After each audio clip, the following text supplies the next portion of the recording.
Eva, la idea es, cuando digo la importancia del sindicato, retomo desde ahí lo último que tiene que ver con la posibilidad de organizarnos entre nosotros, entre los trabajadores y trabajadoras, y siempre ir colaborando y ayudando en las distintas necesidades.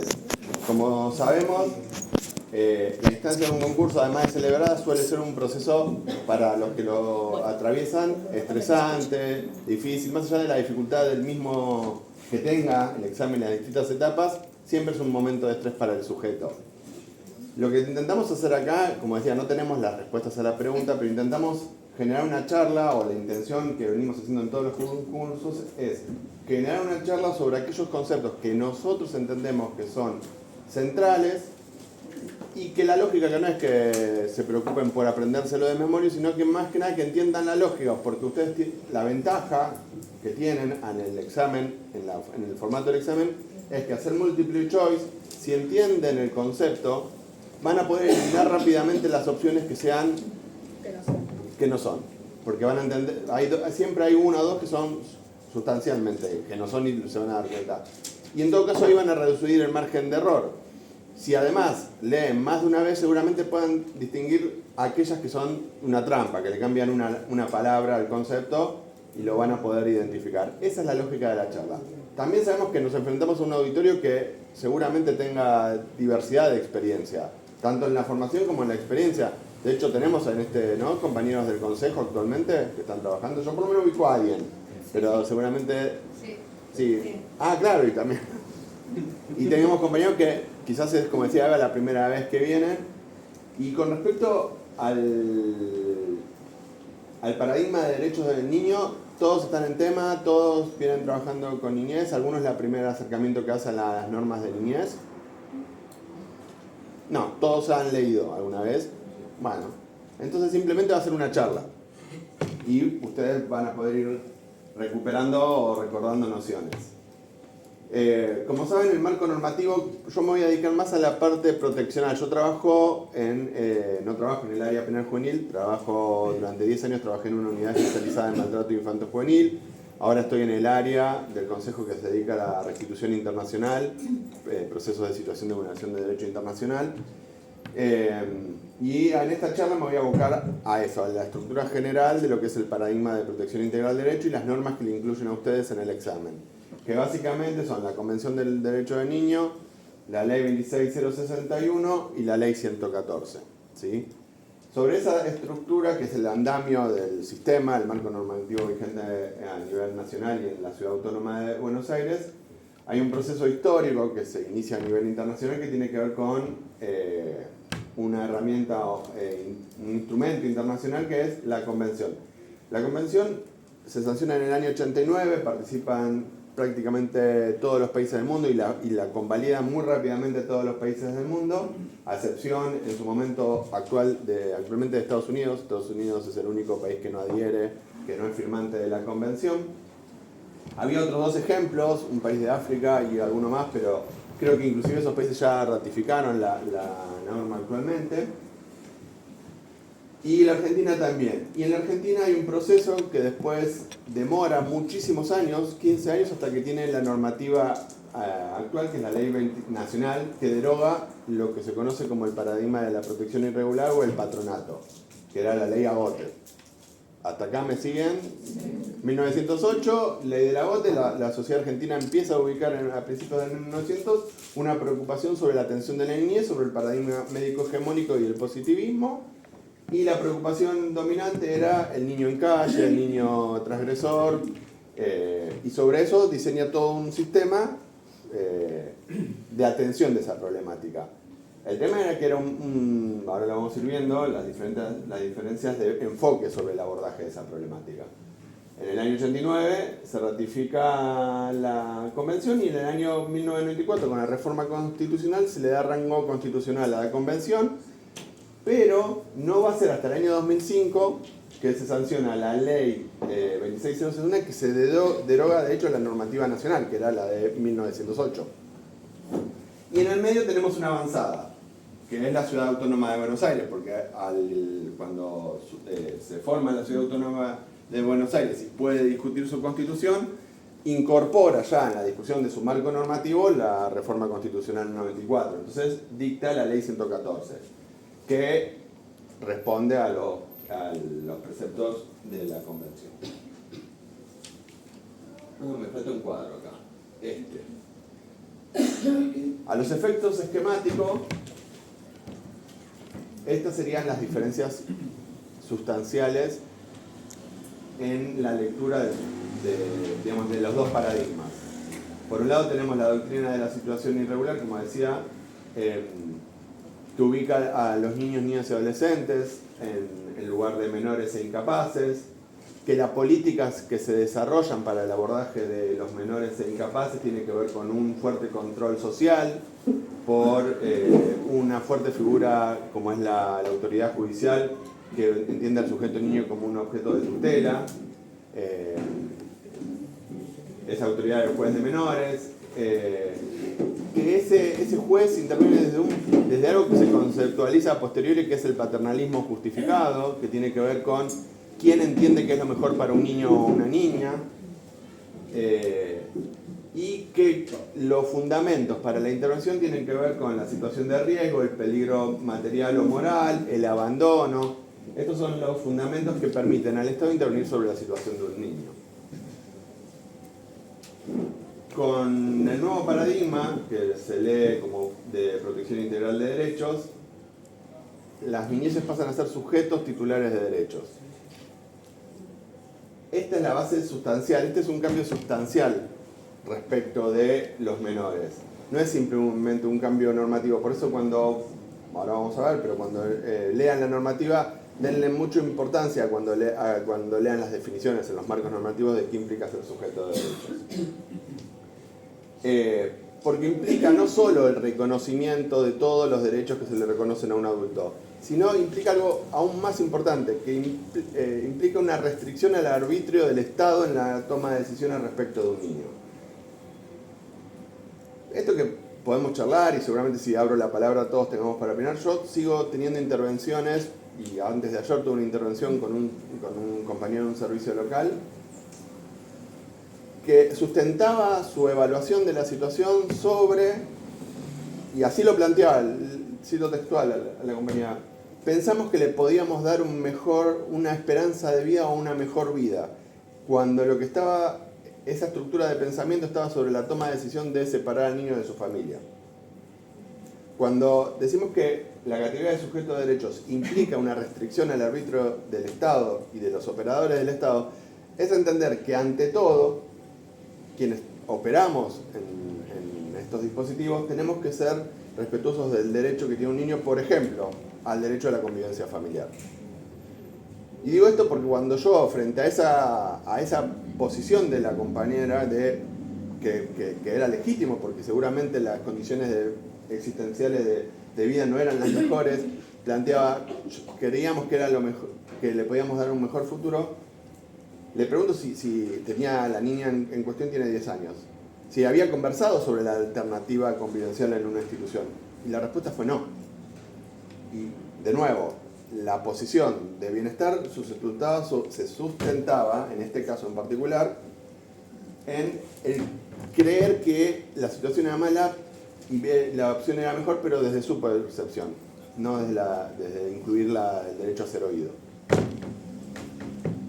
Entonces, para hacer un respeto de esta categoría, no solo hay que tener en cuenta la voz de los niños, sino también que el Estado debe estar ahí para fortalecer a la familia, incorporar a la comunidad en la participación, que tiene que haber una gestión asociada entre Estado, familia y sociedad en forma corresponsable, y que esto también es sustancial, que ya no es la situación de riesgo, le hace pobreza, abandono, la situación moral, por ejemplo, niños, muchas intervenciones, cuando tengo que pensar el concepto de moral, es cuando, por ejemplo, a mí me pasa y le van a pasar en penal, cuando se interviene sobre familias que, por ejemplo, alguno de los sujetos adultos está imputado en un delito y no sé por qué al ámbito proteccional se le da intervención cuando ese delito no tiene nada que ver con la crianza, ¿no? Y bueno, ahí es porque hay algo de la moral que se pone en juego desde lo superior, que está mal en esa casa, hay algo mal, Entonces tiene que intervenir niñez para ver cómo está el niño. Yo, por ejemplo, cuando me toca intervenir a mí, yo rechazo esas intervenciones porque lo que le pregunto al juez, que es el que nos deriva, es dígame cuál es el derecho vulnerado, la presunción de derecho vulnerado. Si puede recortar un derecho vulnerado, yo tengo motivos de intervención. Si usted no recorta un derecho vulnerado, yo no tengo por qué intervenir. Usted deberá resolver el proceso penal y, bueno, tomar las medidas que estime respecto de mi imputación. Hasta acá, vamos. Ahora sí, ya nos metemos un poco esto, lo vamos bajando a conceptos puntuales que van a ir encontrando en las normas. ¿Alguien puede decir quién es qué es el interés superior del niño? Si no hablo todo el tiempo yo ahí me aburro, entonces vamos a hacerlo más entretenido porque aparte todos trabajamos con estos. ¿Alguien se anima? Ahí, la compañera, vamos. Es como tener en cuenta la mirada, la opinión del niño, obviamente respetármelas en el caso de que ella pueda decidir de que no se pone en riesgo el mismo. O sea, más allá del interés superior del niño, hay una parte dentro del interés superior que define que si ese interés lo puede afectar o no lo puede afectar. Algo así. Sí, podría ser, es una buena definición. Igual hay una trampa en la pregunta, pero sí, es válido la reflexión. Después lo vamos a ver, porque el interés, a ver si te entendí bien, compañera, lo que vos decís es que el interés superior se liga al derecho a ser oído. Sí. Bien, perfecto, está muy bien ese razonamiento. ¿Alguna apreciación más? Bueno, no se sabe qué es el interés superior del niño. Eso es lo cierto. La norma, y acá lo van a leer, dice que es la máxima satisfacción integral y simultánea de los derechos y garantías reconocidos en la presente ley. Ahora, ¿quién decide qué es eso? ¿Quién decide qué es el interés superior? Y ahí muchas veces trastabillamos. Yo creo que la compañía acierta en el punto más sustancial de esto, que tiene que ver con el derecho a la participación y el derecho a ser oído. Porque es incorporar qué es lo mejor para ese niño, desde la perspectiva del niño. Pero esta es la definición normativa, la máxima satisfacción simultánea e integral de los derechos.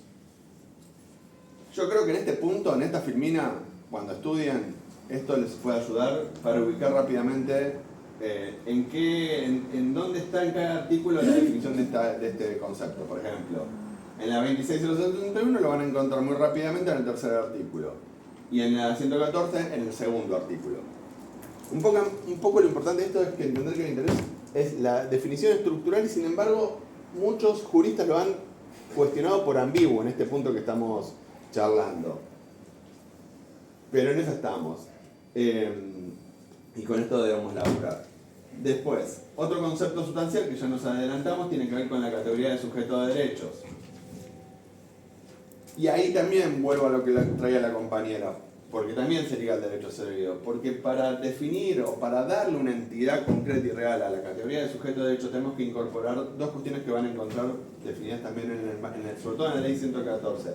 El derecho a la participación y la inclusión de la ciudadanía y de la comunidad en los procesos de intervención. ¿Sí?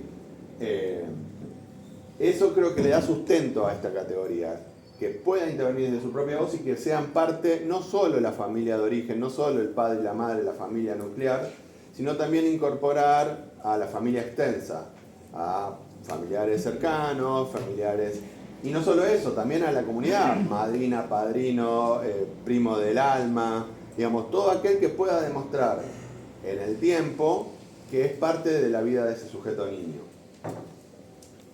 Con esto también se arman unos problemas bárbaros con el Poder Judicial que te dice, no es familiar consanguíneo.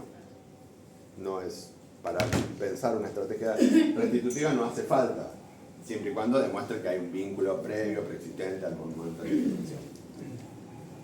Bueno, llegamos ahí al derecho a ser oído. Ustedes tienen la convención, no tienen, si alguna vez les interesa, una vez que ya estén trabajando, o ahora que están trabajando, a quien les interesa, ahí van a encontrar también dónde lo pueden encontrar en las normas.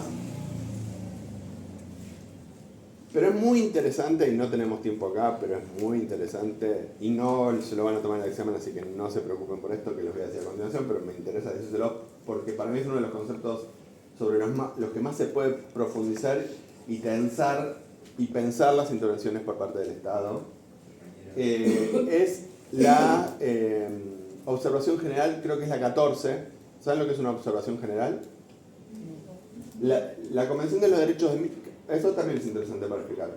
Cada norma que van a estudiar, la Convención, la 26061 y la 114, crean estructuras que tienen a cargo llevar adelante. En el caso de la Convención, crea el Comité de los Derechos del Niño, que tiene, entre otras, dos tareas fundamentales, que son la observación de los países firmantes, hacen un seguimiento del avance de las normas en materia de derechos, y hacer observaciones y lecturas de la propia norma, cuando surjan preguntas. Y por ejemplo, la observación, creo que es la 14, si no me equivoco, pero si no es la 12 o la 14, se explaya sobre qué implica el derecho a ser oído. Y es muy interesante los alcances, porque muchas veces, cuando intervenimos también surge, bueno, ¿a partir de qué edad se lo escucha al niño? Tengo que tomar una medida, tengo que tomar una decisión, Y la Convención lo que dice es que no hay límite de edad, no hay una edad mínima para empezar a escuchar, que hay estudios, investigaciones que entienden que desde muy temprana edad, desde los 0 años, los niños saben manifestar sus preferencias. Entonces, que el Estado es obligado y que no hay motivo para limitar este derecho por cuestiones de edad, está obligado a escucharlo. Y que la escucha no solo es oral, no es solo lo que puede decir, también puede dibujar, también puede jugar, para eso también psicólogos profesionales, hay otras formas de lectura de esas preferencias que pueden manifestar desde muy temprana edad. Ahora bien, hay un principio que nos orienta de cómo leer eso. Porque cuando lean el derecho a ser oído, en algunas normas, creo que es en la 26061, si no me equivoco, es el derecho a ser oído y que su opinión sea debidamente tenida en cuenta. Y sobre el debidamente también surgen un montón de cuestiones. Porque no es que lo que dice el pibe nosotros lo tenemos que hacer. Es que lo tengamos en cuenta y tomemos una decisión en forma interdisciplinaria y corresponsable, que ahora vamos a ir en la otra primera. Y en ese punto es muy importante la autonomía progresiva, la capacidad de decidir, que es un proceso evolutivo que debe ser acompañado por el Estado. Pero esa autonomía no es para restringir derechos. La lectura que nosotros hacemos de la autonomía progresiva, que lo van a encontrar de nuevo en el articulado, en el 3 y en el inciso D de la 26061, ahí no lo puse en la 114, les debo de en qué artículo está en la 114, pero lo van a encontrar también, porque están en las dos normas. La lectura que se tiene que hacer de esa autonomía progresiva es que se vuelca en la norma para reconocer un plus de derechos. Porque cuando tengamos, por ejemplo, en uno de los, creo que es en el 114, cuando entren en colisión derechos igualmente legítimos entre un adulto y un niño, prevalecen los derechos del niño. Por eso tiene el concepto de autonomía progresiva, porque hay el Estado y la sociedad tienen que velar y proteger prioritariamente esos derechos. ¿Se entiende esto o di muchas vueltas? ¿Un mate? Hasta acá, ¿alguna pregunta? ¿Algo? ¿Vamos bien? ¿Algún guiño? ¿Algo? Bueno, yo sigo.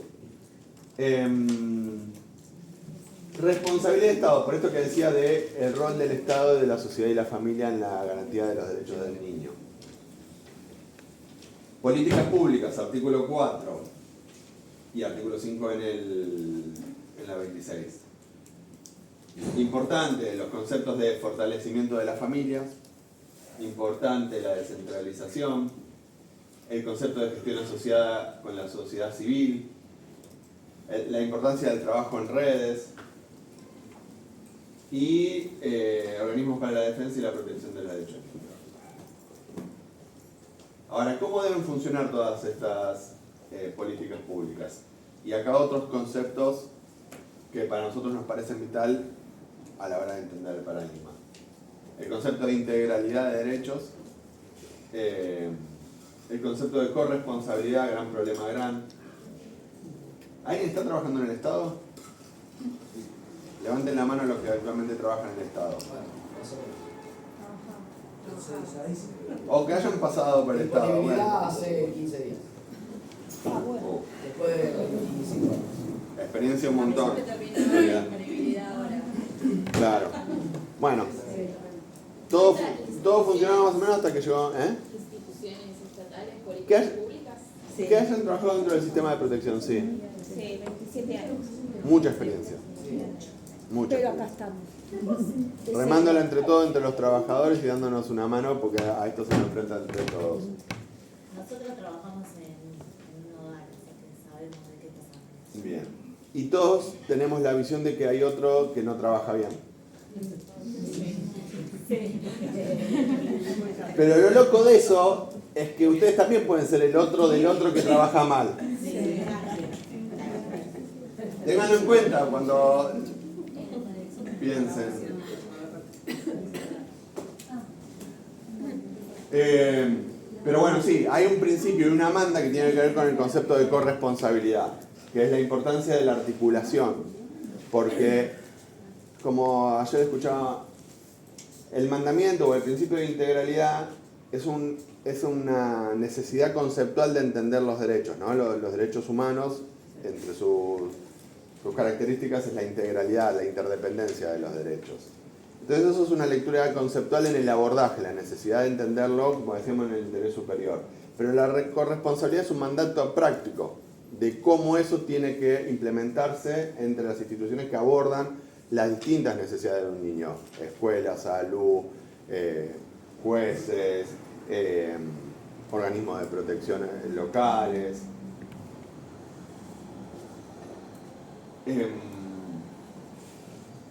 Y que todas esas acciones debieran estar articuladas y funcionar en forma simultánea y sinérgica. Y sobre todo también hay que hacer, también para mí es muy importante poder comentárselos, que para mí la importancia de esto radica también en la defensa de nuestro trabajo, porque como decía Eva cuando presentaba, todos tienen experiencia, 27, 20 años. Sabemos que esto no es gratis, que el laburo que nosotros realizamos con las niñeces nos lleva una carga emocional que muchas veces nos trae también acomplejado y que nos lo llevamos a nuestra casa. Sí. Y que cuando tenemos que tomar definiciones y decisiones, lo importante es no quedarnos solos.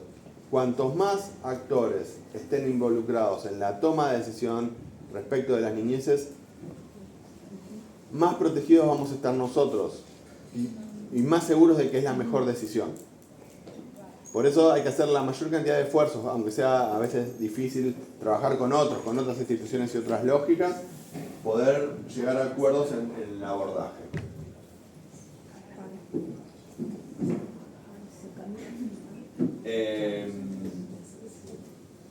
Bueno, la importancia respecto de las políticas públicas de buscar el fortalecimiento familiar y comunitario, que hacia ahí deberían estar enfocados la mayor cantidad de recursos del Estado. Me quedo pensando también en esto de que cada vez, frente a esta realidad que estamos enfrentando, las instituciones vienen resistiendo y también se vienen deteriorando, producto de una gestión que achica, que jerarquiza, que poco le interesa, hay un poco de lo que tenía el compañero. Y qué difícil que se hace enfrentar ese laburo. Y en la práctica eso se ve en el aumento sustancial de, yo me adelanto, pero yo decía que el fortalecimiento familiar y comunitario debería ser, y las políticas públicas en general, pero con esa orientación debería ser el sustento de los estados, ¿no? El mayor esfuerzo debería estar destinado ahí. La mayor cantidad de recursos económicos, de recursos humanos, de acciones debería estar centrada ahí. Sin embargo, hay producto de este deterioro, y que además va acompañado de un deterioro de las familias, de avance de situaciones de pobreza, lo que estamos viendo es que también va aumentando, y ustedes seguramente ahí Monty después en penal también podrán ver tu opinión de cómo esto repercute, pero cada vez se van tomando más medidas excepcionales, ¿no? Que debería ser el caso excepcional, por eso se llaman excepcionales. Sin embargo, se invierte la intervención. La mayor, por ejemplo, nuestros compañeros que están en defensorías, ¿hay algún compañero o compañera de defensoría? Bueno, estoy seguro que si les preguntásemos, dirían que el 80, el 90% del laburo que realizan están asociados a medidas excepcionales. El esfuerzo, la energía que ponen. Bueno, vos estás en defensorías. Ahora. Hace una semana. Hace una semana. Puedo decir que la mayoría son medidas excepcionales. Cuando debería ser la promoción. Claro, totalmente. Bueno. Ahora vamos a pasar a las últimas filminas que tengo respecto de esta parte y ya de lo de Juan Monti. Pero esto entendemos que es como el soporte conceptual. Alguno tiene, veo que todos tienen experiencia, así que aporten. Si algo creen que no figura acá conceptualmente, algún concepto particular pueden plantear, sí, para mí es muy importante esto. También para que los compañeros que están acá puedan decir, ah, bueno, voy a prestar atención. Pero tiene que ver con este esquema. ¿Alguna pregunta, alguna observación? No, por ahí preguntarte si tenés idea cómo puede llegar a ser una pregunta en relación a esto que estuvimos viendo en el choice que nos pueden poner. Yo me ocupo de eso. Poner.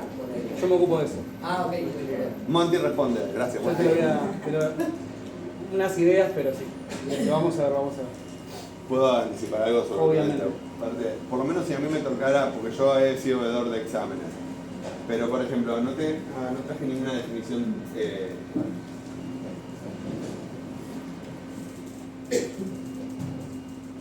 El interés superior del niño es, y te van a poner esta definición, y te van a poner lo que el juez decida. Opción B, lo que el juez decida. Opción C, lo que educación decida. Opción 3, lo que el niño decida. Justo hice una filmina con esa... No hablo más. Porque es pregunta parcial. Va al parcial, chicas, así que sí. Bueno, como decía y termino con esto. Las leyes que tienen que leer. La convención ya un poco... A ver si...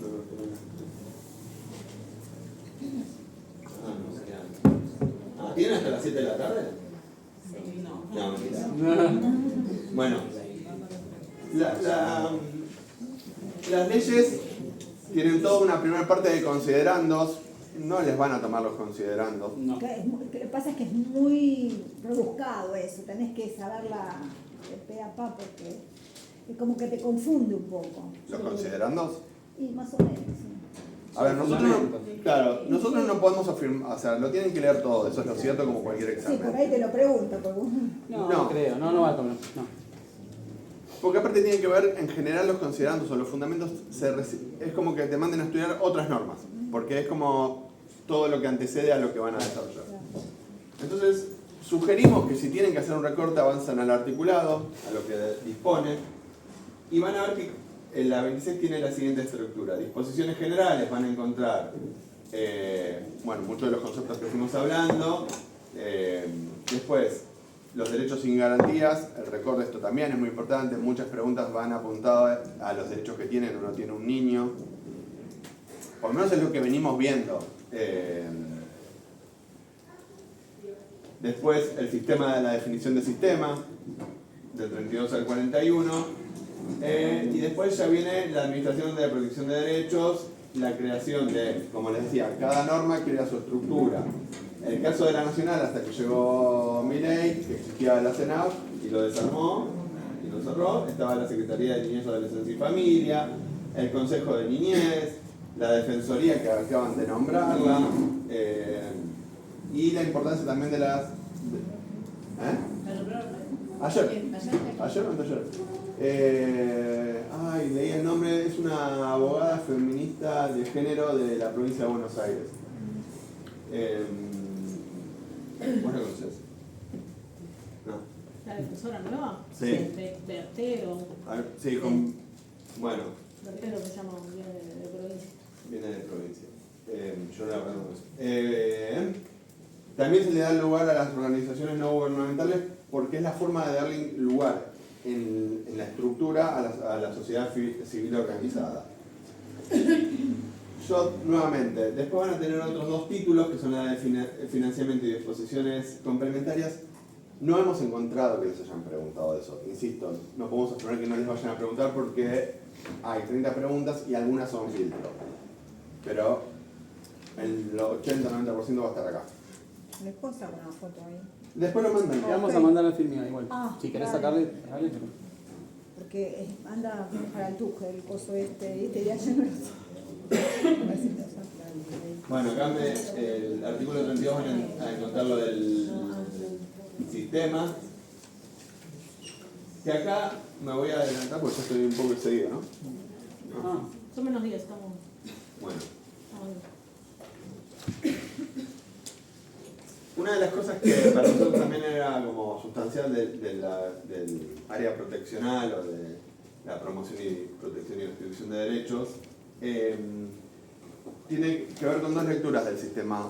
Uno tiene que ver con la estructura institucional, que un poco lo veníamos charlando, el Consejo de Derechos, el NAF,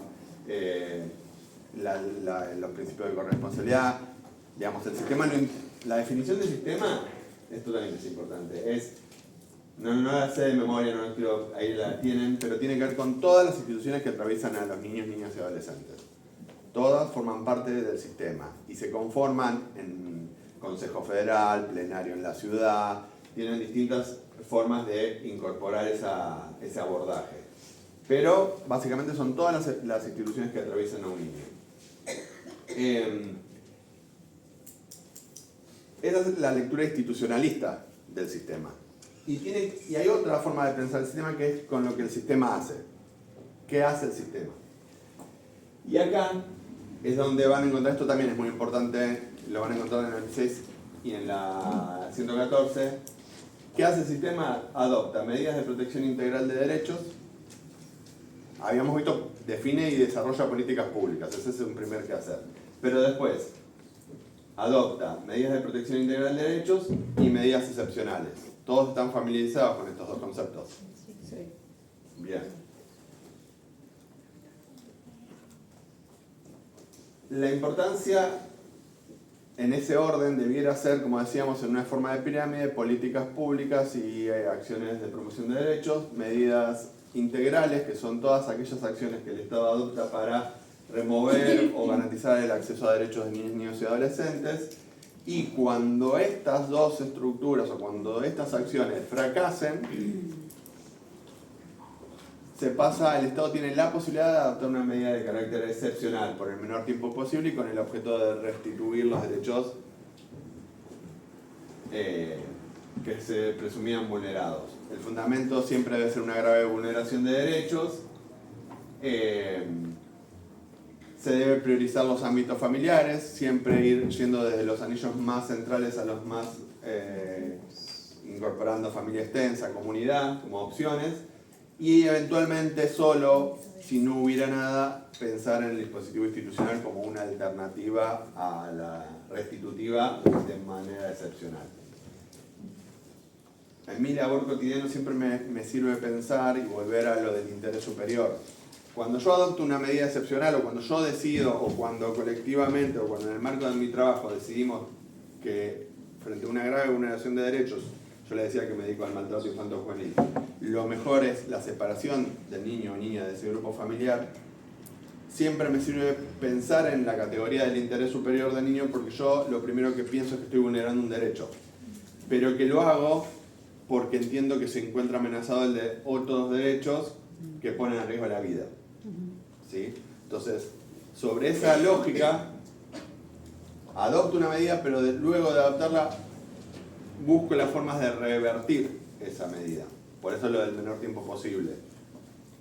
Digo esto porque sigo sintiendo, o muchas veces nos pasa, que en mi trabajo lo que encuentro es que pareciera que la medida excepcional es el fin de la intervención por parte de los órganos administrativos. Como si se hiciera todo antes de llegar y después ya no quedara nada. Bueno, no. Por eso se definen plazos, por eso se define la obligatoriedad de realizar acciones tendientes a lo restitutivo. la participación de las familias en ese proceso.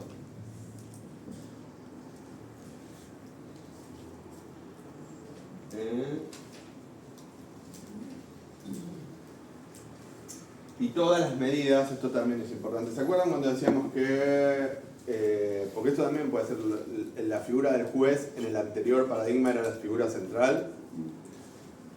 Bueno, estas medidas son de orden administrativo, los adopta el Estado, el Ejecutivo, pero tienen un control de legalidad, que es un control de forma, no de contenido.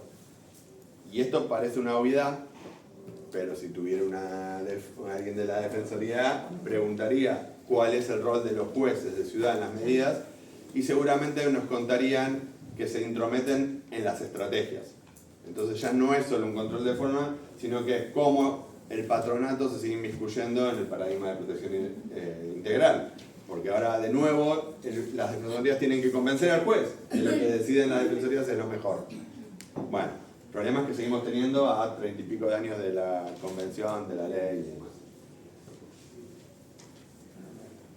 La estructura de la 114 es muy parecida a la de la 26, van a encontrar primero las disposiciones generales, después las políticas y derechos definidos, después esto que les decía de lo que el sistema hace, las medidas de protección, la autoridad de aplicación, así como la CENAF era a la 26, el Consejo de Derechos es a la 114. Y una cosa que nos parece importante, que yo la he encontrado en los exámenes, es la definición de la dirección ejecutiva que es, y el plenario, que es la toma de decisión de cómo toma decisiones el Consejo. Tiene una dirección ejecutiva, que es una presidenta y una vicepresidenta, y tiene un plenario, que es la participación de la dirección ejecutiva con actores de la sociedad civil, representantes de las defensorías y representantes de la legislatura, que en definitiva los representantes de la legislatura son los representantes de la sociedad. Y es en esa instancia plenaria donde debería tomarse las definiciones el Consejo. Y lo digo en potencial no porque en la ley es taxativo, es ahí donde se toma. Después en la práctica, bueno, Eva, si querés contar algo del plenario, pero no es ahí donde... No estaría funcionando. No estaría funcionando. Capítulo 2, las defensorías zonales. Capítulo 3, organismos de atención. Y de nuevo, organizaciones no gubernamentales, que es el presupuesto y control financiero, nuevamente lo que vemos que... Este es el esquemita que vengo desarrollando, que vengo conversando, que es solo una esquematización.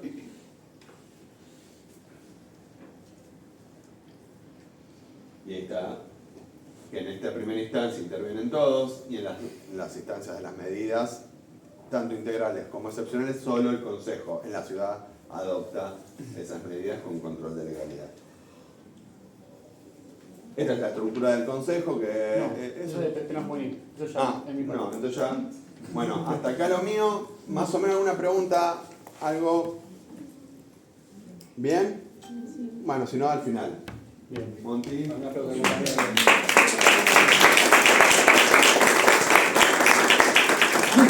Bueno, yo me llamo Martín, soy operador social en la Dirección General de Responsabilidad Penal Juvenil desde el 2018. Acá lo que traje para que vean es un poco el organigrama de cómo está compartimentada la DG. Acá arriba debería decir Dirección General de Responsabilidad Juvenil y arriba debería decir Jefatura de Gobierno de la ciudad, porque es un organismo que depende directamente de Jefatura de Gobierno, ¿sí? Bien, ¿alguna vez entró a un centro cerrado? Sí. ¿Hay quienes no entraron nunca? Sí, es horrible. Quiero que lo sepan. Es un bajón. Por eso, digamos, hay que tener mucho compromiso y muchas ganas de realmente estar en esos espacios, y más allá de que sea un trabajo, es un espacio también de militancia. Si no cualquiera ¿no? no cualquiera lo acepta. Claro, es difícil, y sobre todo tener que... O sea, yo lo que vengo acá a contar, no sé si voy a tardar tanto en esta charla, quizás sí, es un poco cuál fue mi experiencia. Yo trabajé 3 años más o menos acá, en el Centro de Régimen Cerrado San Martín y actualmente estoy trabajando acá, en el Centro de Admisión y Derivación. Y básicamente de acá me sacaron por discusiones que había en relación a lo que nos contaba Juan hace un rato, que uno cuando entra a esos espacios discute con la ley, pero en realidad no discute con la ley, sino que discute contra personas que no respetan estrictamente eso. Pero bueno, vamos a entrar en esos detalles porque son cuestiones complicadas. Lo que a mí me interesa que acá sepamos es más o menos cómo se distribuyen estos espacios, ¿sí? Los centros socioeducativos son 3, el San Martín, que es mixto y que en principio para varones apunta a pibes de 16 años, pibas pueden ser 16 o 17. No, hay sí, mayores. Sí, son 7 mujeres ahora. Sí, pero es algo excepcional, digamos, en realidad no son... Bueno, como viene sucediendo. Claro, o sea, son esas excepcionalidades que en realidad, o sea, lo que la norma dice es que no, pero en realidad sí, justamente quizás por una cuestión de... Pero siempre estuvieron. Sí, sí. Siempre hubo mayores hasta 21, yo. Sí. Ajá. No tienen contacto. ¿Trabajaste en San Martín? Están separados. Trabajé en todo, en Centro de Admisión y Derivación, en San Martín. Conoces entonces lo que estamos Sí, hablando. por eso había gente del 98, mira, y había... Yo conocí alguna que otra piba, ahora sé que hay algunas mayores de edad, pero bueno, no tienen contacto con la población que es menor a 18 años. ¿Sí? Pero sí están bajo el mismo régimen Sí. que Sí, se los mantienen. menores, o sea, a diferencia del Belgrano, es bien sexista la diferencia, ¿no? A diferencia del Belgrano, que es el centro para mayores de 18 varones y que tiene una perspectiva para mayores de 18, es decir, se comprende que son mayores de 18 años, en las mujeres no. Rige la misma lógica, se las infantiliza, rige la misma lógica que para menores de 18. Sí, corren con ventaja.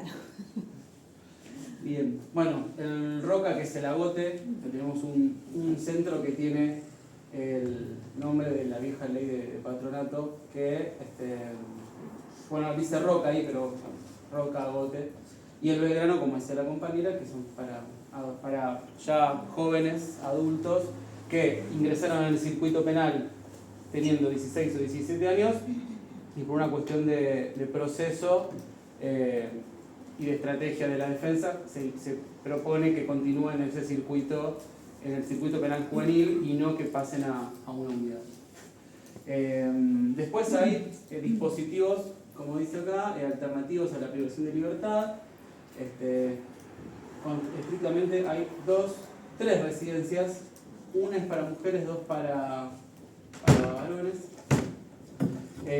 Y dispositivos de seguimiento y monitoreo en el ámbito sociocomunitario, es un dispositivo que conocemos como PAIAS, que es un acompañamiento territorial que se hace, es una medida penal, el PAIAS. O sea, hay 2 dispositivos de acompañamiento territorial. El PAIAS, que es ordenado por un juez, o sea, el juez lo que dice es, bueno, que no esté detenido, no esté privado de su libertad, que continúe estando en libertad, pero acompañado por un operador u operadora que acompañe ese proceso. Pueden tocar ustedes que ingresen en ese dispositivo. O DIAT, que el DIAT depende del Centro de Admisión y Derivación, posiblemente porque si bien ingresó el adolescente o la adolescente dentro del circuito penal juvenil, todavía está ahí como en un limbo hasta que el juez defina la situación del adolescente, cómo avanza su situación, si continúa con un programa territorial o alguna residencia de esta que estábamos hablando, residencias socioeducativas, o bien privado de su libertad. Bueno, después el tema de gestión administrativa, capital humano, eso no.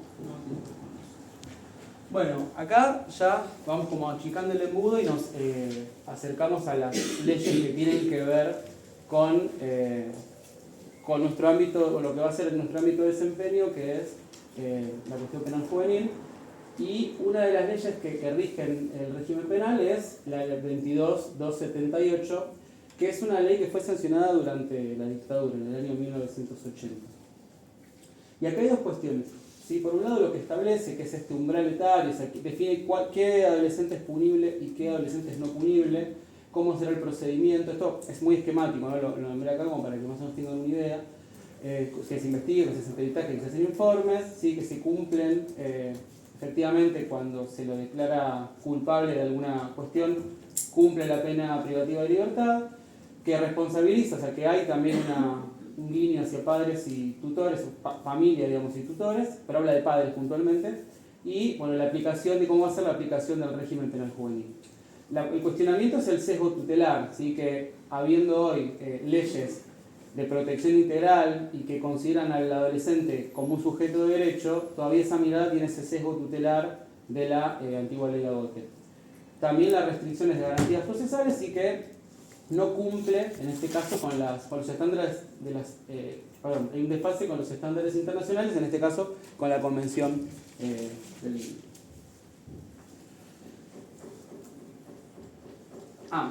Bueno, acá lo pongo porque marqué algunos artículos. ¿Por qué los traigo acá? Porque recuperando un poco la pregunta del compañero de qué puede entrar o qué no puede entrar en el examen. Yo les comento a todo esto que hice el concurso 2 veces. La primera para entrar y la segunda para ascender. Porque el mecanismo de ascenso, hay dos tipos de ascenso. Hay un ascenso que se llama ascenso horizontal, que es cada 3 años y con evaluaciones positivas de todos los años. Hay una evaluación que hacen los directivos de cada dispositivo sobre el desempeño de cada agente. Si esas evaluaciones están bien, ahí podés acceder ahí.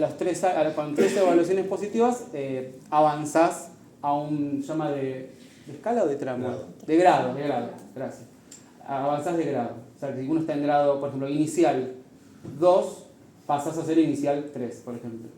Y de tramo, el ascenso de tramo es por concurso. Se abre eventualmente y los toman las mismas leyes que están haciendo ustedes, que van a hacer ustedes ahora. Entonces, 2 veces hice este examen y la verdad es que me parecieron bastante similares en cuanto a preguntas. Como que no siento que haya cambiado mucho las preguntas. De hecho, en el segundo me fue mucho mejor que en el primero. Y no me preparé tanto para el segundo, así que supongo que va más o menos de lo mismo. Entonces esto, ¿no? Define, bueno, detalla el proceso penal, a quiénes va a ser aplicado, ¿sí?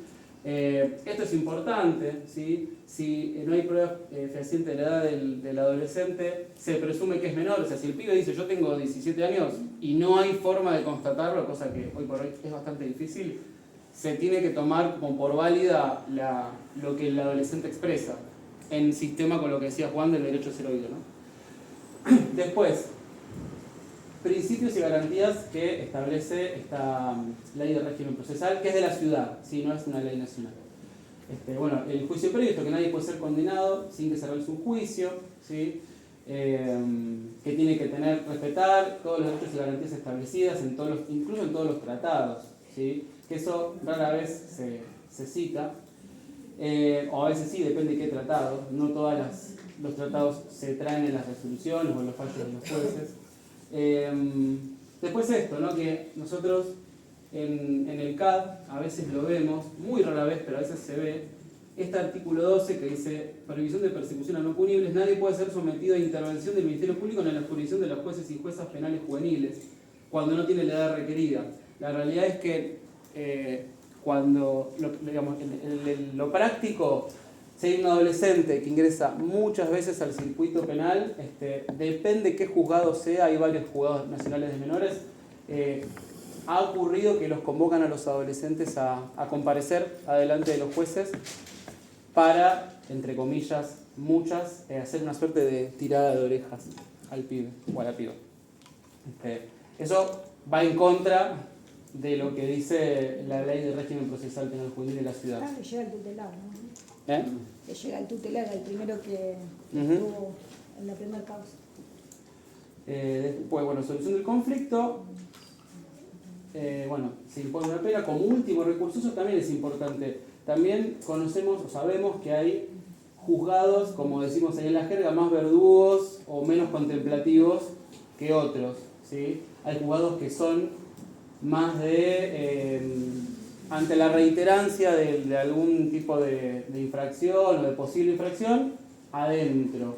Y otros que son más si se quiere, proteccionales o garantistas y dan la posibilidad de plantear estrategias alternativas a la privación de libertad, pero siempre la privación de libertad tiene que ser la última ratio, no puede ser la primera decisión, a menos que sea una situación demasiado compleja como un abuso o un homicidio. En general, siempre tiene que haber una medida alternativa. Eso después en la práctica van a ver que no siempre es así. Pero bueno.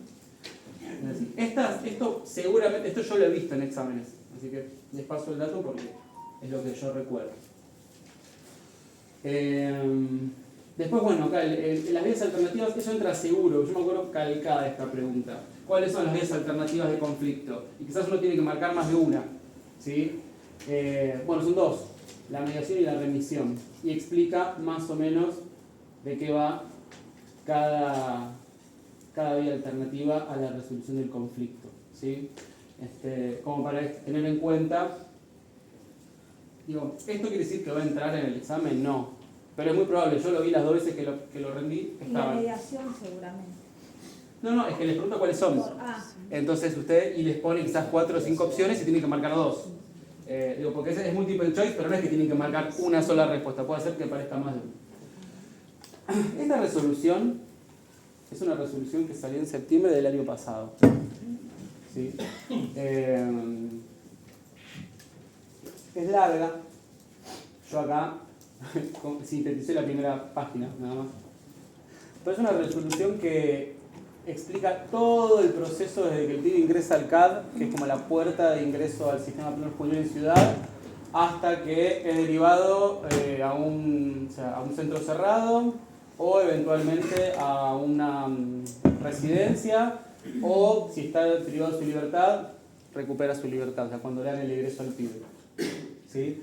Pero me parece importante destacar estos 5 ejes de la medida socioeducativa, que es la responsabilización, la promoción de derechos, desarrollo de capacidades sociales, desarrollo de capacidades y destrezas laborales e integración social. Generalmente esa medida socioeducativa tiene más fuerza o se trabaja más en el ámbito de encierro o en las residencias, en los espacios como por ejemplo el CAD, que es un dispositivo transitorio y de urgencia. No hay mucho espacio para trabajar para abordar esta medida socioeducativa, pero bueno, está planteado así. También van a ver, para que no se vuelvan locas con este texto, porque la verdad es que si uno lo empieza a leer, hoy va a haber un montón de cuestiones que están apareciendo de intervención de diferentes equipos, por ejemplo, el equipo de salud, los equipos técnicos, los operadores sociales, digamos, hay un montón de actores, el cuerpo de seguridad y vigilancia, digamos, hay un montón de actores que están involucrados dentro de esta resolución y nada, yo creo que la mejor estrategia para pensar cómo estudiar esa resolución es pensarlo como un camino, o sea, pensarlo y plantearlo como un camino, como cómo sería el recorrido del adolescente y quizás hasta pensarlo en esos términos, como bueno, quizás haciendo un gráfico o una representación, ¿sí? de cómo sería ese recorrido, ese caminito en donde va transitando el adolescente que fue presuntamente, o sea, detenido por una presunta infracción a la ley penal. ¿Sí? Pero bueno, estos 3 ejes también son importantes en la medida. No piensa el sujeto destinatario, que es un sujeto activo y que exige y puede ejercer sus derechos, ¿sí?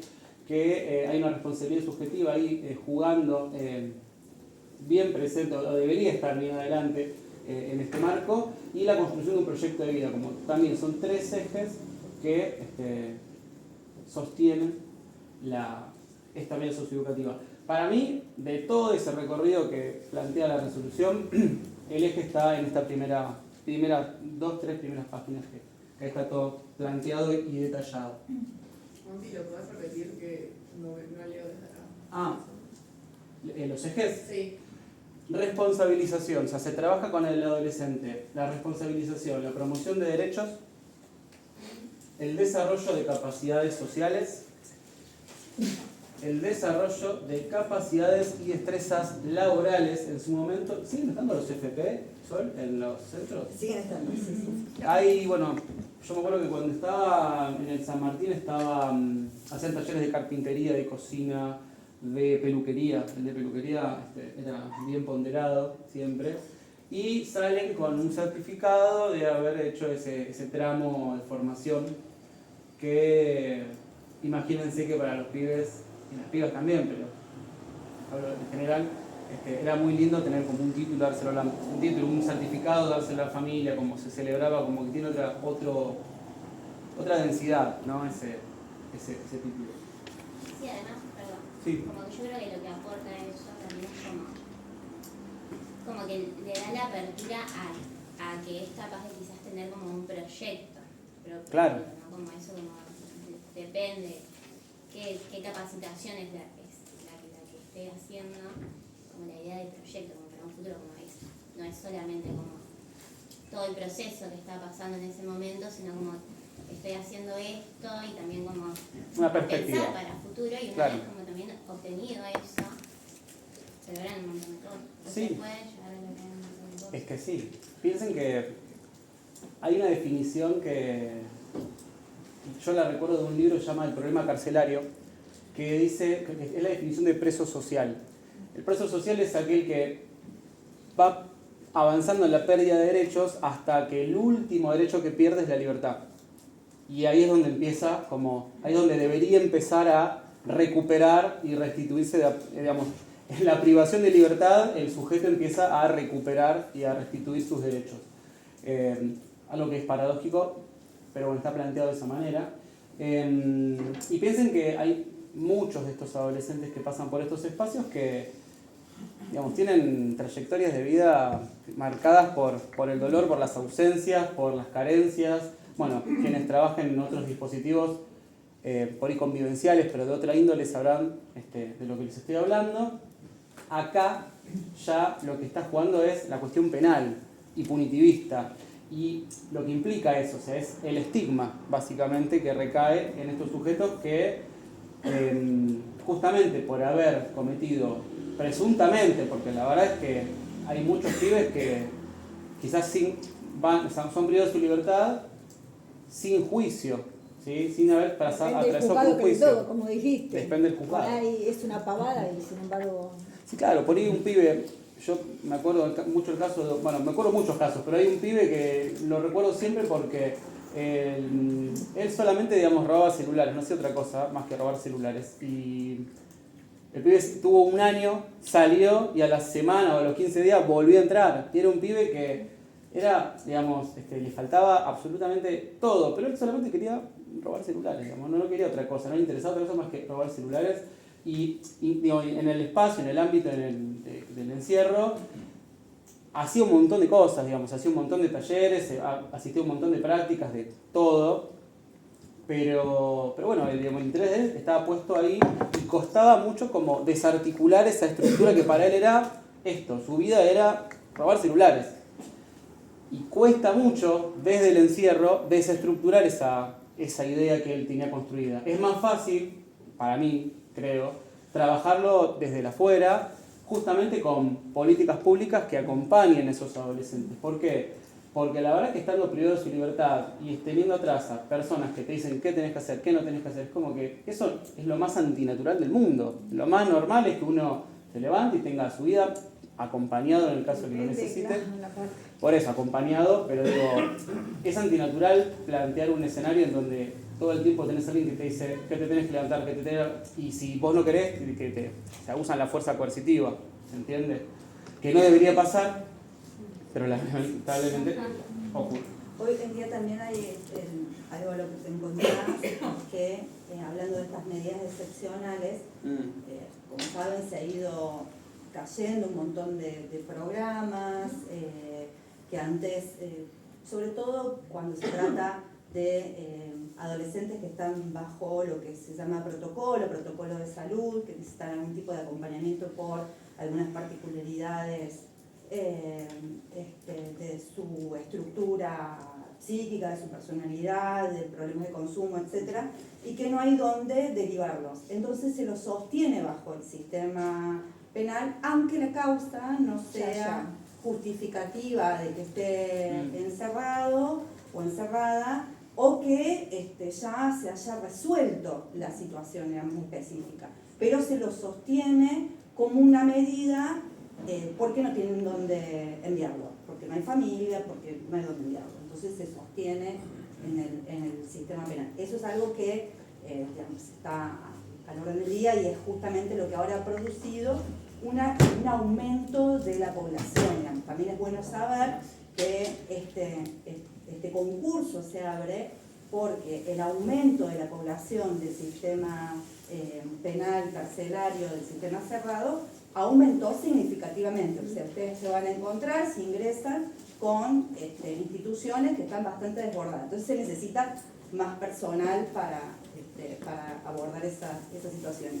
Y esta cantidad que se desborda es producto, aumentó a partir de que ganaron dos personas, ganó Milei a nivel nacional y Macri Jorge en la ciudad, cambió la intervención sobre las adolescencias y explotaron los centros. Pero ¿cuántos hay ahora? No hay Y por ejemplo, en San Martín, donde estuve trabajando yo hasta hace poco, estuve trabajando 5 años, lo normal eran 30, 35 y hay 50.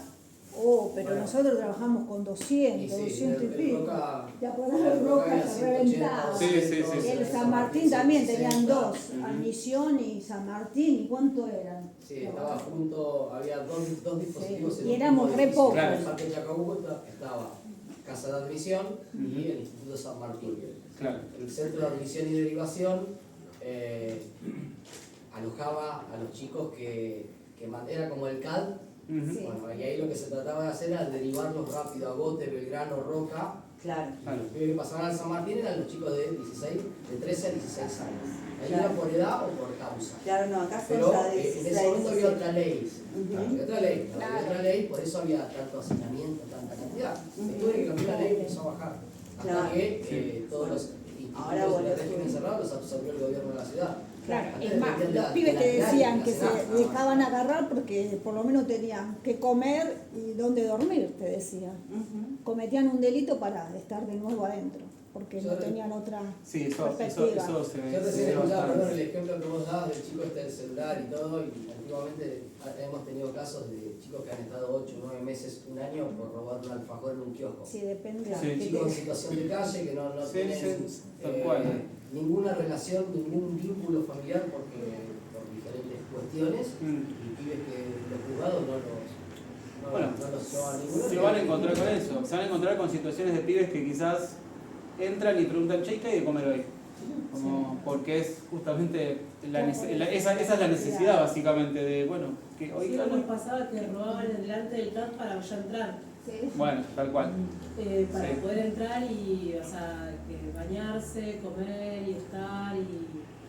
Sí, Y tenía- claro, y tener un espacio que no es el lugar en realidad. Porque no les gustaba estar en la calle, ¿entendés? No les gustaba estar No, sucio, no, era claramente. otra clase Pero los espacios esos tampoco son un lugar Pero para bueno, estar. pero algo, Si bien viste. está bueno lo que dicen, también entender que no son espacios agradables Claro. ni para la gente que laboramos ahí ni para los pibes. Ujú. O sea, por más sentido educativo, no son espacios agradables. Yo laboré en el San Martín y en el Agote. Mm. Ahora en el San Martín y en el Agote también, no son espacios agradables. No, Por no. más de que sí hay necesidades que se cumplan, como un plato de comida, un techo donde dormir, no son espacios... Pero ahora que no hay eso otra es- cosa, no hay algo intermedio tampoco, porque sacaron todos los hogares, ¿no? Ahí son distintas razones, son distintas realidades. Yo entiendo lo que decís, yo trabajé muchísimos años, pero la realidad es que hay pibes ahí adentro, pibas ahí adentro y todo lo que uno pueda hacer con el trabajo, con esos pibes ahí adentro y después tratando de generar cosas positivas en el afuera, eso está bueno. Y qué sé yo, la realidad es que el pibe está en cana y bueno, y si se encuentra con gente que por ahí labura adentro y después con gente que por ahí afuera se puede dar una mano o se puede continuar con algún proyecto que se haya comenzado adentro, eso está bueno y por ahí yo hoy tengo Y aparte suerte, tenés yo el todavía oído hablo y 24 horas. que lo he conocido en instituto y está buenísimo. Y mejor que eso no hay. Pero lo que vos decís, el contexto del trabajo y eso, o sea, estar trabajando en un instituto de No, menor, no lo tanto entiendo como desde dónde trabajando, lo yo decís, creo que entiendo de trabajando dónde que sino no para es un los lugar pibes. lindo, Claro, claramente. no digo tanto Entiendo como que- trabajador, sino como para los pibes. Ah, sí, ni hablar, es que es lo que hablábamos recién, es algo, antinatural, en realidad es que te levanten a cierto horario todos los días, a las 8 de la mañana todos los días, porque todos los días te tenés que levantar a las 8 y todos los días te tenés que acostar a las 10, no existe, nadie se maneja en la vida así. Supuestamente la búsqueda es como para buscar un orden y qué sé yo, pero bueno, eso abre la discusión un montón y no es la idea en este momento. Cosas que sí está bueno saber para el examen y para lo que van a estar por hacer. Y acá vengo con el ejemplo del interés superior del niño. Ojo con esto. Esto sí es pregunta de examen. Porque acá, como bien decía el compañero, es verdad, nos pasó el dato de que en el artículo 2 de la 114 y en el artículo 3 de la 26061 hay definiciones, pero son distintas. O sea, hay una diferencia entre lo que plantea la convención, digo, No más conceptual. claro, digamos, la idea es la misma, pero cambian las definiciones. Entonces, se pueden encontrar, por ejemplo, pregunta de examen. ¿Cuál es, qué plantea, qué dice el artículo sobre el interés superior del niño en la 114? Y te pueden poner esta definición y esta definición. Son tres definiciones del mismo concepto y realmente son distintas. O quizás te pueden poner esta definición y le cambian dos palabras. El filtro que decía Juan, ¿sí? Puede pasar. Entonces, para mí lo que es interesante en este tipo de... Si encuentran, igual yo voy a llegar a eso, pero a ver si es lo que viene. Ah, no, que no viene después. Si encuentran conceptos o ideas similares, armarse cuadros comparativos con, por lo menos con definiciones y que sepan más o menos cómo van a ser encaradas, ¿sí? Porque efectivamente hay diferencias, o sea, en cuanto a cómo se explaya el articulado o el artículo puntual sobre qué es el interés superior, ¿sí? En la 114 se entiende por interés superior el sistema integral que conforman todos y cada uno de los derechos y que en el futuro pudieran reconocérseles. Eso dice la 114. Ahora, el interés superior en la 26061 es la máxima satisfacción integral y simultánea de derechos reconocidos en la ley.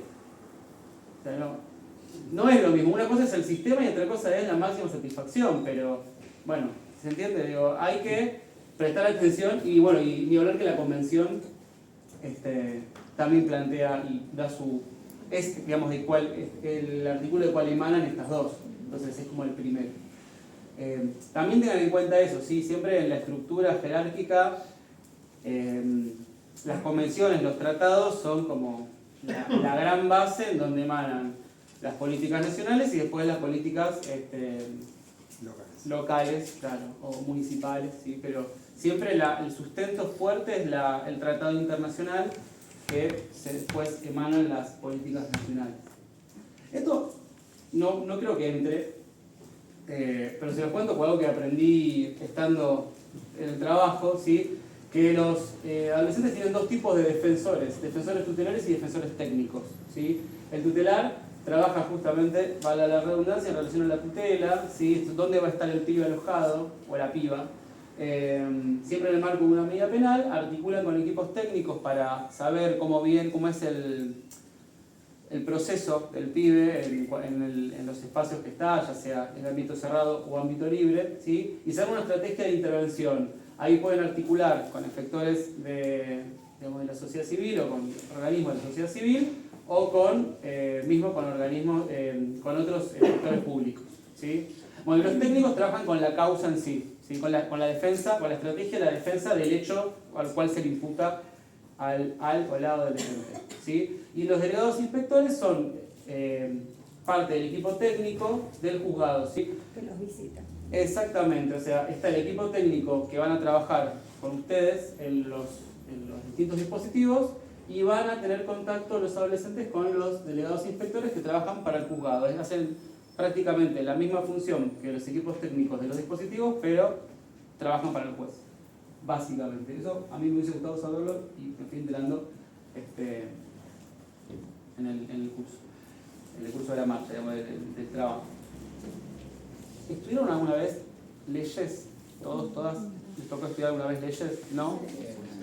Bueno, yo acá lo que a mí me sirvió para estudiar leyes, les comparto, que es, primero leer la ley completa y señalar los términos que no les queden claros o que les surjan dudas. Después esto es importante, buscar el espíritu de la ley, ¿sí? O sea, ¿para qué fue creada? ¿Cuál fue el propósito, la intención? qué motivación, en qué contexto. Por ejemplo, hablábamos de la 22.278, que es la ley que fue creada en el proceso de régimen penal juvenil, y bueno, eso tiene un contexto, ¿sí? La Convención de los Derechos del Niño que nos presentaba Juan también tuvo un contexto, y la 114, por citar alguna, también tuvo otro contexto. En este caso, cuando se autonomiza la Ciudad de Buenos Aires, qué mirada y qué pretende qué mirada tiene sobre las adolescencias y las infancias. Fíjate, en ese sentido, cuando te compartías las distintas definiciones de interés superior, fíjate cuán de avanzada es a su contexto la ley 114, que en su propio articulado define, bueno, lo que le reconozcan en el futuro. No sabemos qué va a ser, pero claro, también vamos a incluir esos derechos que le vamos a reconocer más adelante. Totalmente, sí. Que eso, digamos, tal cual, es como una mirada hacia el futuro que otras leyes quizás no la contemplan, aunque se sobreentiende, la 114 lo explicita, lo dice abiertamente. Vamos a contemplar todo lo que tenga que ver con la ampliación de derechos, va a ser tenido en cuenta. Pero bueno, esto está bueno, sobre todo para no perderse y para saber, bueno, no sé, las directrices de Riad tratan de tal cosa, no sé, la ley de procesamiento penal juvenil de tal otra, así como poder mantener como subtítulos o como apartados que tengan que ver con de qué trata esa ley. Bueno, lo mismo, ¿no? Palabras clave y armar modelos comparativos. Ejemplo, el del interés superior, que hay definiciones y que es pregunta de examen y que realmente es una pregunta que puede ser capciosa si lo leen muy por arriba, ¿sí? Debo hacer énfasis en palabras clave o conceptos que se repitan y bueno, cómo son abordados por las distintas leyes. Bueno, esto que estaba diciendo recién, ¿sí? Fundamental saber qué ley establece cada definición, ¿sí? Y bueno, y esto de confiar en lo que estudiaron y consultar las dudas que tengan, eso también, si tienen grupos de WhatsApp o si tienen contacto con los delegados, las delegadas, lo mismo, ¿sí? Preguntar si necesitan una mano para esto. Y para que les interese la temática, si es que les interesa, esto te lo voy a sacar, 2 ventas voy a hacer. Una, no sé si, bueno, la UNSAM la conocen, ¿sí? La UNSAM hay un curso, una diplomatura que está buena, que a mí me ayudó un montón para entender un montón de conceptos que yo no conocía, que es se llama Intervenciones Pedagógicas en Contexto de Encierro. La da la UNSAM. ¿Alguna la cursó? ¿No? ¿La conocen? Sí. Bueno, a mí me ayudó un montón. De hecho, algunas definiciones que comentaba hoy, como la del preso social y demás, están ahí. Es muy interesante, ahora se hace virtual. Y a mí me ayudó un montón para entender un montón de cosas del contexto. Que uno trabaja en un ámbito muy hostil y tiene que ser donde se está metiendo, para mí. Entonces, que quizás, digo, hay mucho de sociología y entonces hay cosas que yo no vengo de ese palo, me sirvió para entender dónde estaba cayendo y cómo tenía que ser mi intervención, siempre orientada, por lo menos en esa diplomatura, hacia los derechos humanos. Y este librito que se llama Derechos de las Infancias entre Utopías y Realidades, se presentó hace poco, de hecho a mí me lo dieron hoy recién, que es la que lo escribe es María Elena Nadeo, que fue una de las impulsoras de la ley 114, ¿sí? O sea, y presidenta del Consejo. Y presidenta del Consejo. Es decir, esta persona nos está hablando de la ley que ustedes van a tener que leer para el examen. Es muy importante para mí que podamos, aparte, recuperar debates actuales. Por lo tanto, me parece que cuando terminen el concurso, si tienen Tengo una consulta, mientras que vos estás trabajando, ¿te dan capacitaciones, te dan algo o no? Hay capacitaciones, una vez que vos ingresás a la carrera administrativa, estás obligado, siendo planta, a hacer capacitaciones. Algunas áreas del Consejo, aún siendo contratadas, capaz que algunos acá que ya son contratadas están obligados también a hacer capacitaciones y las brinda el Instituto Superior de la Carrera. Que en este último tiempo vale decir que ha hecho un esfuerzo por brindar algunas capacitaciones que son más adecuadas y más interesantes, digamos, con toda esta perspectiva que planteábamos y que sirven, digamos, para las instancias de acción. Con respecto al Instituto de la Carrera, hay una queja muy fuerte que tiene que ver con eso, que en general son programas generales o cursos de capacitación para la administración pública en general, y había muy poca especificidad respecto de la temática de abordaje. Es cierto que últimamente vienen incorporando algunos seminarios o cursos que lo dan también en distintas áreas del Consejo y que tienen que ver con temáticas vinculadas a... ¿Todo que es online o...? No, presenciales. presenciales. Pero me parece muy importante porque también nosotros, desde ATE, y un poco en relación a lo que decía Adel, de saber dónde nos estamos metiendo, tenemos una lectura y una línea política de abogar por la carrera propia, y dentro de la carrera propia para el Consejo de Derecho y para los trabajadores del Consejo de Derechos está la formación. ¿Por qué? Porque creemos que un concepto que debe incorporarse para el conjunto de trabajadores de la niñez es el de políticas de cuidado. Realmente es muy fuerte las temáticas con las que trabajamos. Estamos convencidos de que nos trae efectos sobre nuestra subjetividad, sobre nuestras vidas cotidianas, nuestras vidas familiares, y que una de las aristas para cuidarnos y para que el Estado nos cuide es formarnos. Y también mucho de lo que hacemos en el mientras tanto, amén de que abogamos por la carrera propia y luchamos por el pedido de carrera propia, es generar también nosotros mismos espacios como estos de formación, que tienen con el autocuidado, pero que no son suficientes porque, bueno, tiene que ver con la dimensión del abordaje de la temática. Así que siempre abogamos creemos muy importante la formación. Sí, porque, la formación continua. Claro. También la rotación, los espacios de supervisión. Eso es bueno porque son distintos ambientes, pero la rotación está bueno. Sí. Y también la posición política de no estar de acuerdo con bajar la edad de punibilidad, ¿no? Lo que pensamos es que hacen falta más políticas públicas, en todo caso, y que se trabaje más y que se invierta más para trabajar el territorio y más en la prevención y no en el castigo, ¿sí? Y la prevención desde el lado, siempre en clave de derechos humanos, peleando por el acompañamiento y por la restitución de derechos en los casos en que los derechos hayan sido o sean vulnerados, ¿no? Ahora no es una discusión que esté tanto en el paño, pero el año pasado nos movimos un montón en relación a eso, hicimos radios abiertas, articulamos con diferentes organismos para salir un poco a dar la discusión en un contexto de recesivo en todos los ámbitos. La verdad es que es muy importante posicionarse y que no nos dé lo mismo, porque más allá de que si hay más o menos pibes a partir de la baja de punibilidad no tiene que ver con eso, sino con que se está yendo en contra de todo lo que van a tener que estudiar ahora. Entonces es un medio que, de hecho, bueno, en la práctica van a ver que hay muchas cosas que no se van a dar y que van a tener que discutir o no, o por ahí no las discuten porque también hay que saber qué batallas dar y qué discusiones dar. A veces es una discusión que tienen toda la razón del mundo, pero están solas, qué sé yo. Siempre es mejor articular, organizarse con los compañeros, con las compañeras. Digo, acá nosotros estamos todo el tiempo pensando en estrategias de intervención y cómo plantear cuestiones que se hacen que no van acorde a la ley y que se hacen y que, bueno, digamos, es muy difícil discutirlas en soledad. Siempre está bueno unirse y plantearlas colectivamente y en comunidad. Así que... Bueno, volviendo al examen, no sé si Eva querés decir algo. Por nuestra parte, desearle la mejor de las suertes. Perdón. hay preguntas. ¿Hay preguntas? No, porque me parecen las reglas de Beijing, las de Tokio, Directrices de Riad. Sí. No las nombré, pero bueno. Sí. Pero esas, ¿cómo las estudiamos? Así como vienen, Con ¿alguna esas. recomendación? ¿Hay preguntas de esas? Sí. Va a haber preguntas de esas. Es un poco lo que les decíamos acá, ¿no? Como buscar el espíritu de la ley o de la directriz, digamos.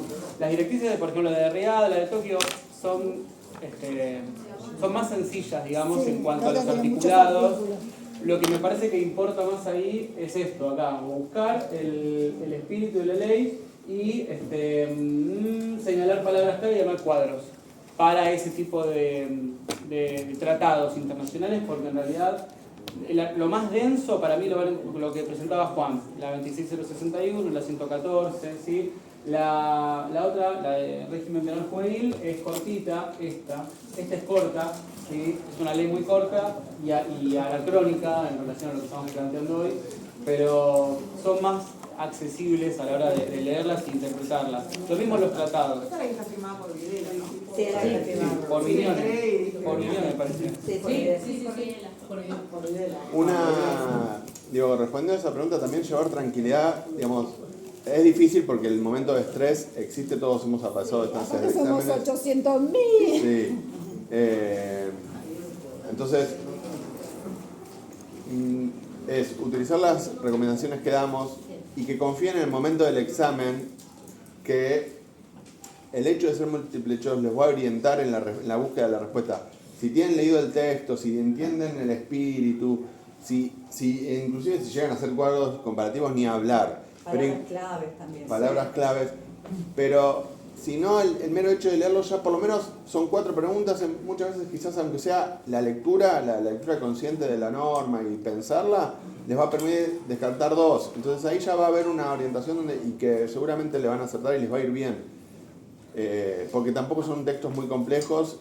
Quizás las preguntas más difíciles son esas que son trampitas, que le cambian una palabra. Pero después van a saber ubicar las respuestas. Y después madurar en la lectura, por ahí madurarlo, quiero decir, léalo una vez, descansen, vuelvan a abordarlo, hagan los cuadros, tómense el tiempo. Yo sé que no hay tiempo porque estamos todos con 20.000 millones de cosas, pero bueno, en el momento que puedan, son leyes que son accesibles, que van a usarlas, y van a darse cuenta que muchas no se cumplen, pero eso es otra cosa. Nada. Y una cosa importante es que para quienes tienen experiencia, a veces la experiencia sirve y a veces confunde. Entonces, lo importante es que recuerden lo que dice la ley, porque muchas veces sucede que en la práctica no es tal cual la ley lo dice. ¿Sí? ¿El compañero? Sí, perdón, quería preguntar si hay hecho algún WhatsApp como para consultar cosas o algo, por ahí si podemos armar algunos que quieran, no sé. No sé, por dónde lo mando. Para está bueno socializar alguna duda. Tocaba ver si había algo más, porque yo había puesto mi teléfono ahí. No.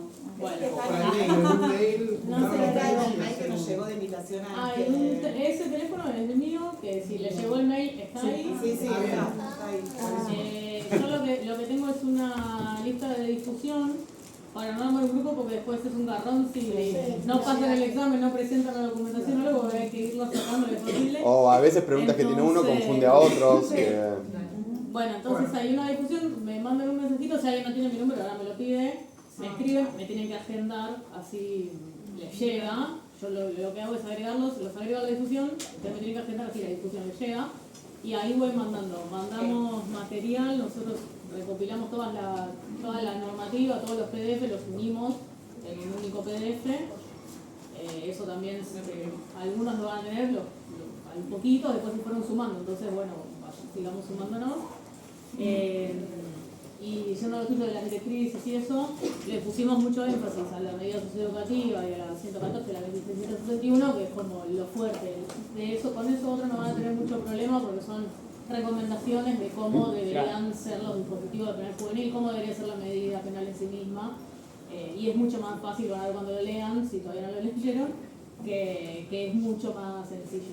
Son como cosas más humanas básicas, digamos. ¿Cuántos pibes puede haber en una habitación? ¿Cómo debería ser? Son así, más sencillitas. Pero, perdón, ¿eso por ejemplo lo pueden llevar a tocar? Sí, todo es temario, todo lo que es la bibliografía. Todo lo que esté en las directrices. El viernes 3 me van a ver a mí, ¿sí? Cualquier cosa que necesiten voy a estar yo ahí como ahora. Pasando el auto. Una cara amable que van a ver. En la convocatoria del concurso figura auxiliar de operador social. Teníamos dudas en el equipo y con las compañeras si refiere como una cuestión más técnica y el rol es de operador social o suma algo esto de auxiliar. ¿Se acuerdan que hablaba de que la carrera está constituida por tramos? Sí. Bueno, claro, se llama así. Okay, y después es promotor, ¿no? Sí, promotor de derecho. Asistente y promotor. Asistente y promotor. Porque muchas somos operadores sociales, operadoras sociales, y ¿a qué se refería específicamente eso? Del título, decir que tenés un título de operadora social. No, que ya trabajás. No, que entras en auxiliar de promotor. Claro. Y ahí es operador, es auxiliar, entonces está como bueno. Sí, es que es claro, que es el tramo inicial. Okay. En la carrera es el tramo inicial. Se nombra así. Se nombra así. Gracias. Algo muy importante, y ya los libramos, hay muy poca tolerancia a las llegadas tarde en el examen. Hemos visto mucha gente que se queda afuera, antes había una tolerancia de 10 minutos, ahora creo que son buenos y agregaron 5, ya son 15 minutos. Pero 15 minutos se cierra la puerta y no entra nadie. Y no hay manera de que lo salve ninguno de los 3 sindicatos que vamos a estar ahí porque no. DNI, lapicera. por favor. Sí, no se olviden de nada porque sería un garrón llegar ahí. Sí. Sí, y lean bien y lean todo y lean, digamos, respiren y lean porque ahí está la clave. Si por ahí se embarullan con una pregunta, de última pasen a la siguiente, no se enrosquen porque es peor. Igual todas y todos habrán rendido algún examen en algún momento, pero digo, estrategias como para no enroscarse en alguna pregunta, sobre todo que son instancias definitorias. Bueno, éxitos. Bueno, mucha suerte.